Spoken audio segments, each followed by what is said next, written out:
being around the guys today? How are they moving on? Slowly.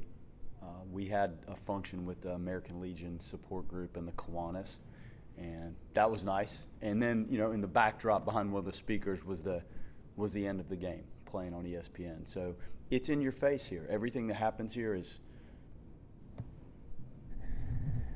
a life experience, and last night was clearly tough. And they're going to be okay, but shaking off what happened is not easy for any athlete. And on this stage, it's out there for the world to see, and when it goes well, that's exciting, and you remember it.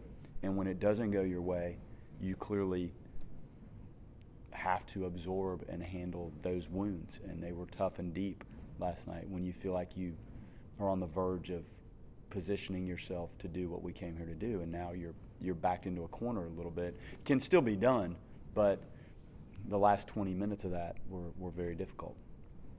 How do you balance wanting to get back to work versus just giving them a little time to decompress, or how do you handle that? Well, today we felt the pitchers just needed to, each one of the pitchers is in its own compartment of what they need every day.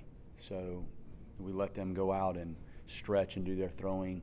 To go try to hit in the cage and bang around today with the position guys, we didn't feel like that was in order. We're going to be right back out there early to do the same thing, like hit in the cage and do that. And that's what we chose to do. And they kind of get to do this lunch today with the service groups and then get off their feet a little bit. And if they want to go back to the night game, fine. If they want to hang out and relax, then that's what they have to manage. And managing yourself and what you feel like you need is part of the experience of being an athlete in a situation like this. Some of the guys may want to go to the stadium and take it in. Some may not want to see that stadium again until we start firing bullets tomorrow. So everybody has to manage their time, and this is a learning process, especially for our team, which has nobody really on it that has competed in this. So they'll use their time wisely today. I know they're going to rest and chill out a little bit, but they have to think through what gets them ready to go tomorrow. They talked about it on the broadcast. Jamie, did he have something happen during the celebration in the Super Bowl? Cut his thumb on the trophy. So we were dealing with that all week. It wasn't bad, but anytime you have something going on with your finger, we battled. Whitaker battled it, Abraham battled it, Jamie had battled it, and that's unfortunate that you get through that kind of excitement, and then the whole week you're dealing with this poor guy who's got the little cut on his finger. I don't think it was bad. He did all his normal work, but it's just one of those freak things that you probably could never imagine would happen, but it did. And I don't know that it affected him that much. I thought he settled in and got better, used his changeup more yesterday than he probably has in his last 7 or 8 starts combined, which was good. Kind of kept him off the fastball a little bit. That was a very talented physical team, and I thought he navigated it and pitched fine. The double play, he got the 1-6-3 was a critical moment, and I thought he did enough to clearly keep us in it. It wasn't flawlessly perfect of an outing for him, but it was enough. With the build-up you guys have been doing with Connor, was 71 pitches pretty much the cap that you could go to with him? No, we could have kept going. Now, we had a couple lefties that we were at these threshold moments of, do you want him to face this lefty? Okay, do you want him to face the next one? And they staggered it, so we had these little moments where we probably extended him one group further than we thought. But he was clearly pitching well, and again, with the ramp up, I thought you don't know when enough's enough. Now, you have numbers in your mind of what you think is logical and safe, and we felt maybe in the last 8 to 10 pitches, some of the pitches were up a little bit more, and it didn't look like it quite had the pop. So when we got to the lefty, I believe was in the 8 hole maybe, that's when we thought that was enough. With the pitch count and where we were, and Ox has been really solid for us out of the pen all year. So that was the decision we made there. And walking that guy was not what you need to do. Like, we needed to go get him, and you have the 9-hole guy, and then you have to deal with more when it flips, but you just didn't want to be in a position to get to more where it could really hurt you. And I've pushed with the umpiring groups for the review of a check swing. I would like to be able to challenge that. I told him, this started back in September, I said, every camera in the stadium has a view of that. Now, you have some random plays that come up that are not captured. Those are captured. And it's a very, very difficult call. I think in umpiring, it is the hardest of calls to make. Even the guy that's on the open side that has to make that, it's not an easy call. Like, you could argue that specific call. And because of the advancement in technology, I think that's something that should be put in. I think it should be in the big leagues. I think it should be in college. We have the technology. Everything's on home plate, so you're going to get some good looks at it. And now you know why I have fought for that. And it's no different than an out at first base or a tag play. Like those outs are critical, and that clearly couldn't be more critical. Is the pushback that people think it wouldn't be discernible? They thought it was a great idea. That's what I got. And I said, well, let's do it. Let's do it. I would 100%. That's a hard call. We have to umpire our own scrimmages. And when you try to make these calls with the kind of bat speed and where guys stand in the box, it's different. So the plate is in different spots based on how far forward and back they are. Those are extremely difficult. We've seen it in critical games at the major league level and in our games. I think it's something that should be a challengeable call. Whether the umpires want to review it themselves to get it right or whether we want to put it under the umbrella of a coach's challenge. Because of the visibility of that part of the field, I think it would be one of the most efficiently reviewed plays. Yeah, I know you talked last night about, it was more than just that moment, but how hard is it, for you and to help the team not dwell on that? Because I know guys could say, next pitch, get him out, but I think some people might say he got him out. It's tough.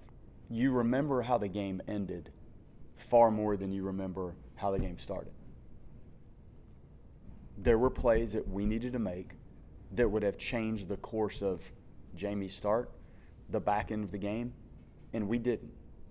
We didn't handle some of the things that needed to be handled. And as you do that and create opportunities for them and add pitch counts to your starters and put more stress on the defense because you're not completing plays and getting off the field, it adds up. So the end of the game was one piece of the game, but you can go back to moments in the game and at-bats in the game where if it was a little better, maybe this is not a conversation of trying to hang on to a 3-run lead or a 2-run lead or a 1-run lead or a tie game. Like, you may have put this thing away. And when you have a team like that that's so talented and capable and deep, you need to do everything you can to separate and gather outs. And there were times early in the game that we clearly didn't do that.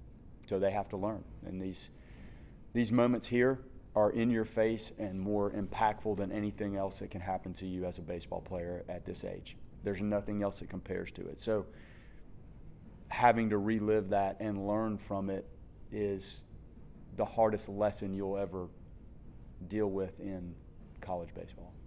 No, you told the guys, once you get off this bus, things are going to be different. Things change a lot around here. But now that they've actually had that experience playing in a game, how useful do you think that will be for them mindset-wise moving into tomorrow? Yeah, you cannot talk them into understanding, and I tried, to talk them into what this is going to be like. And now they know. I don't think we were really unsettled in how we played. I don't think some of the mistakes that came up were really a result of, oh my gosh, there's 30,000 people here and it's Omaha. I don't really think that. I thought the response to being down and not feeling like this was going in the right direction and stringing at-bats together off of a variety of arms. Those guys are pitching for the University of Tennessee for a reason. How they choose to use them, I can't tell you how they choose to use them. They have plenty to choose from, so maybe that's why they do what they do. When we played them in 22, it was different. They had a little bit more established starters, but every team is constructed differently, and our guys responded to a variety of arms to damage a pretty dang good pitching staff. So the response in-game was good, early sloppiness tough, but I think now they can completely feel what this is all about here. And that was probably one of the most viewed games in the history of college baseball, I would say. And I don't think the sport's ever been played at a higher level with the talent that was on the field yesterday, and watching what was going out there this morning when I got to go watch JT throw batting practice and hit his ground balls. I don't think I've ever seen a more talented display in college baseball, and I've seen it for 30 years. You've been part of teams that have come out losers back in tournaments. What are the keys to doing that? Well, shaking off what happened, I think athletes, once you get back into the routine and the pregame, I think they probably can put that behind them a little easier than when you're sitting out there at the team lunch right now and you're just as raw and miserable as you can be because of what happened. So once we get into that, I think you can push it behind a little bit more, but it's the details of the game that don't change, and your success or failure is determined by how you handle the details. Like, is your stuff on the mound, your A stuff, in and out of the zone? To be honest, last night there were times we needed to be a little bit more up and out of the zone, and we weren't, and hurt ourselves. So in the zone, sure. Out of the zone to put good hitters away, have to do it. The defensive instinct and savviness and jumps on the ball and thinking and finishing, we didn't do that. You have to do that. The offensive side, less than two-strike hitting. We saw a little bit of that. We didn't have good enough at-bats in some moments where maybe we really blow that thing open. And then the base running has to be on point. That wasn't as clean yesterday as it needed to be. The short game stuff, there was only one time we had that in play, and I think Lodis ended up taking the pitch fine. So if those points are done properly and you check those boxes, you will win because you're talented enough to do it. If you don't, then you'll lose.